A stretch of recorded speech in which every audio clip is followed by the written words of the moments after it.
push operation, that is insertion into the stack, and pop operation, that is deletion of an element from the stack. और हमें यहाँ पर position नहीं बतानी होती। एरे में अपन ने इंसर्शन डिलीशन पढ़ा था, तब तो अपने को पोजीशन बतानी पड़ रही थी कि कौन सी पोजीशन पे इंसर्शन करना है, लेकिन स्टैक में तो फिक्स है, टॉप पे इंसर्ट होगा, और डिलीट भी फिक्स है, टॉप से ही डिलीट होगा, इसलिए यहाँ पर हम पोजीशन नहीं बताते। तो लास्ट टाइम पे हमने पुश की बात की थी, पुश ऑपरेशन इज इंसर्शन, तो उसमें हमने एक कंडीशन की बात की थी, overflow. Now we come to pop operation. Pop is simply deleting a value from the stack, ठीक है, स्टैक में से किसी भी वैल्यू को डिलीट करना। अब यहाँ पर किसी भी वैल्यू को तो डिलीट करने का मतलब ही नहीं है, क्योंकि स्टैक में फिक्स्ड है कि आप केवल टॉप वैल्यू को ही डिलीट कर सकते हो। टॉप से मतलब यहाँ पे क्या है, लास्ट इंसर्टेड वैल्यू, जो भी वैल्यू लास्ट इंसर्ट हुई है आप उसी को डिलीट कर सकते हो, ठीक है। जैसे मान लीजिए अपने पास कोई स्टैक है,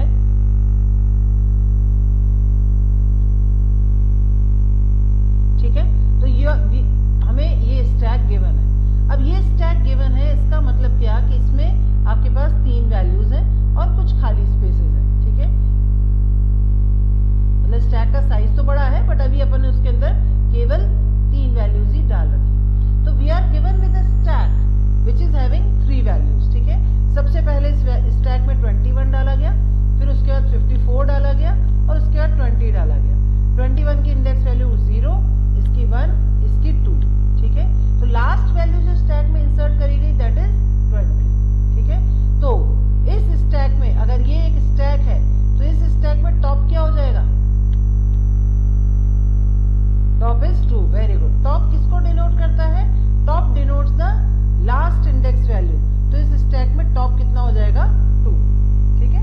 तो ये हमारे पास एक गिवन स्टैक है, और अब हमसे बोला कि delete an element from the stack या pop an element from the stack. अब मुझे अगर इस स्टैक में एलिमेंट पॉप करना है तो कौन डिलीट होगा, 2, ठीक है।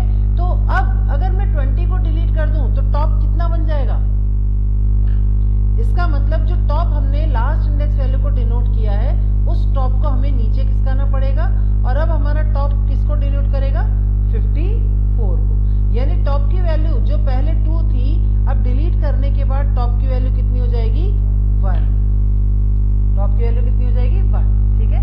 ऐसे 15 एलिमेंट्स पड़े स्टैक में, टॉप की वैल्यू 15 है, तो डिलीट करने का टॉप कौन हो जाएगा, 14, यानी डिलीशन की सबसे खास बात क्या हो गई, top is simply top equals to top -1, बस that is the golden step, ठीक है। लेकिन अब अगर हमारा स्टैक खाली है और तुम उसमें से डिलीट करने की कोशिश कर रहे हो, ठीक है, अगर खाली स्टैक में से ही डिलीट करने की कोशिश करोगे तो दैट इज रॉन्ग, तो उस कंडीशन को बोला जाता है अंडरफ्लो, ठीक है।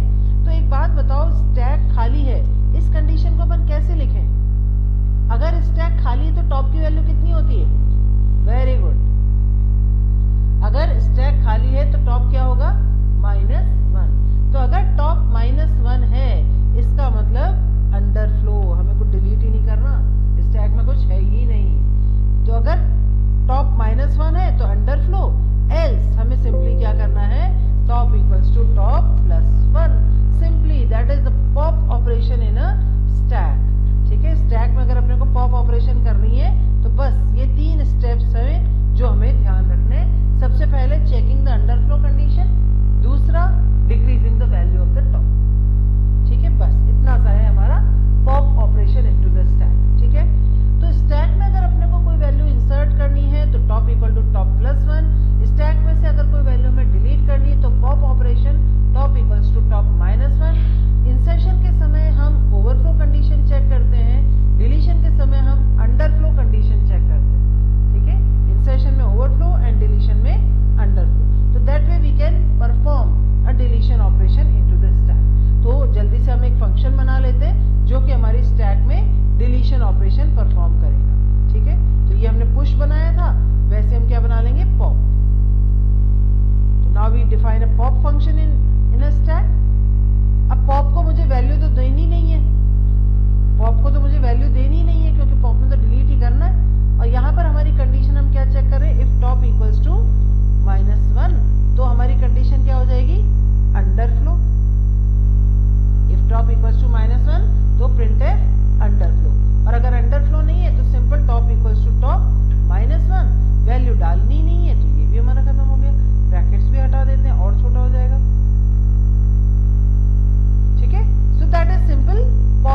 Into the stack.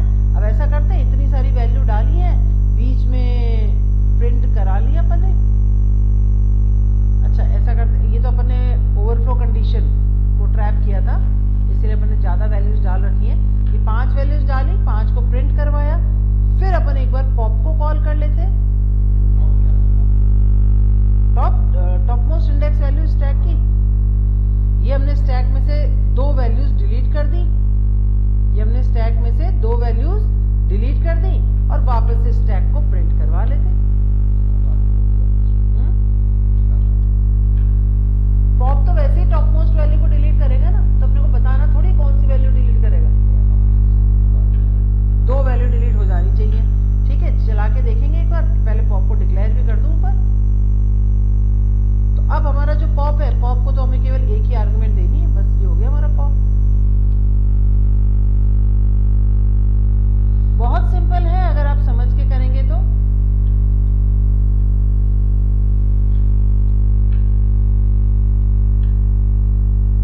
यहां पर हमने पॉप फंक्शन डिक्लेयर कर दिया, हमने स्टैक में पहले तो 5 वैल्यूज इंसर्ट कर दी, स्टैक को प्रिंट करवा लिया, फिर 2 वैल्यूज डिलीट कर दी, फिर स्टैक को दोबारा प्रिंट करवा लिया। और पॉप ऑपरेशन में हमने सिंपली क्या किया, पॉप फंक्शन के अंदर हमने अंडरफ्लो कंडीशन को चेक किया और टॉप इक्वल्स टू टॉप -1, और पुश ऑपरेशन में हमने ओवरफ्लो कंडीशन को चेक किया और top equal to top +1। Code को सेव करते हैं, चला के देखते हैं।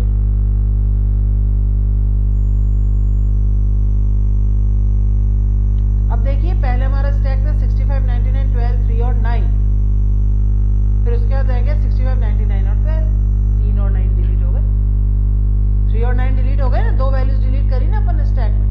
ठीक है, एक printf स्लैशन भी लगा देते हैं। ठीक है, तो that is all about push and pop operation into the stack. Very simple but guaranteed question. ठीक है, तो ये हमने क्या किया, एक स्टैक क्रिएट किया। अब यहाँ पर फिक्स वैल्यू डालने की जगह मैं क्या कर सकती थी, लूप ले सकती थी, स्कैनफ यूज कर सकती थी, यूजर से इनपुट ले सकती थी।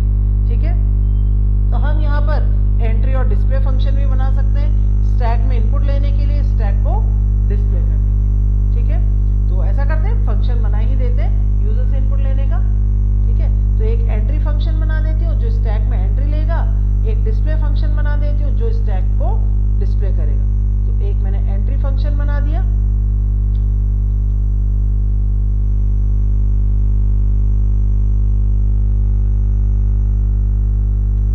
और एक डिस्प्ले फंक्शन बना देती हूँ जो कि स्टैक को डिस्प्ले करेगा। ठीक है, अब डिस्प्ले को कॉल कर लेते हैं, ऐसा करते हैं, यानी ये 2 लाइंस की जगह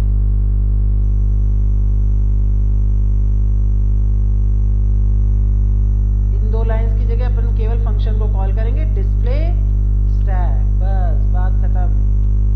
ठीक है, इन 2 लाइंस की जगह अपन सिंपल कॉल करेंगे डिस्प्ले स्टैक। ठीक है, और डिस्प्ले फंक्शन यहां पे डिफाइन कर देते हैं, वॉइड डिस्प्ले, किसको डिस्प्ले करना है, हमें स्टैक को।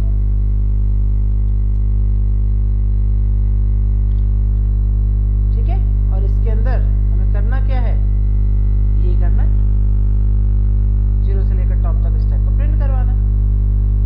ठीक है, सेव करते हैं, चला के देखते हैं एक बार।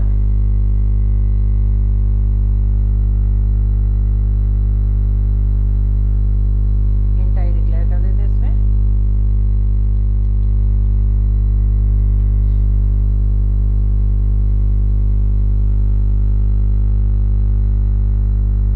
तो ये हो गया हमारा पहला डिस्प्ले कॉल हो गया, फिर दूसरा डिस्प्ले कॉल हो गया।